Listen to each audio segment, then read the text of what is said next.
रिजू, इनका जो long list of charges हैं परफॉर्मेंस को लेकर के, सच बात तो ये है जो हम दूर से बैठ के देखते हैं कि कोलकाता हिंदुस्तान का कमर्शियल कैपिटल था।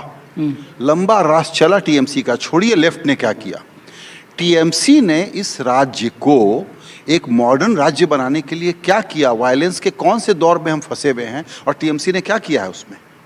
सर, टीएमसी के बंगाल में कैमरा के सामने प्रिजन वैन से एक कैदी को गोली नहीं मारी जाती।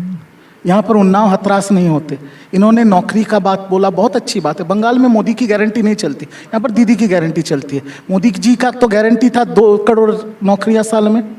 मोदी जी का गारंटी था bullet train चलवाएंगे।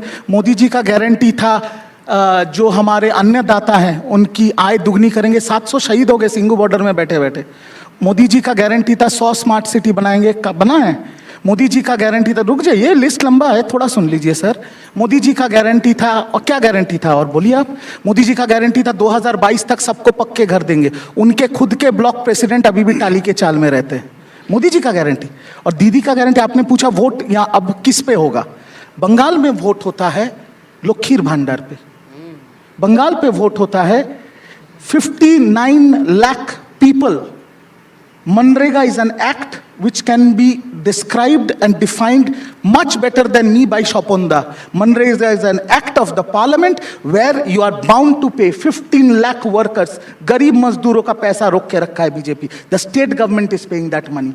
That is a factor for the polls in Bengal. Lakshmi का भंडार, आप किसी भी गांव के किसी भी कहीं पे भी घर पे चले जाइए, अगर आपके घर में आपकी माता है, सीनियर सिटीजन है, तो लक्ष्मी भंडार का महीने का 1000 रुपया, सीनियर सिटीजनशिप पेंशन जो हम लोग वार्धक्य भाता बोलते हैं 1000 रुपया। Other all women get 1000 rupees per person. So every small household in today's Bengal, because of the socio-economic initiatives of Mamata Banerjee, gets somewhere between 5 to 8,000 per month. Do you think they will vote for Narendra Modi?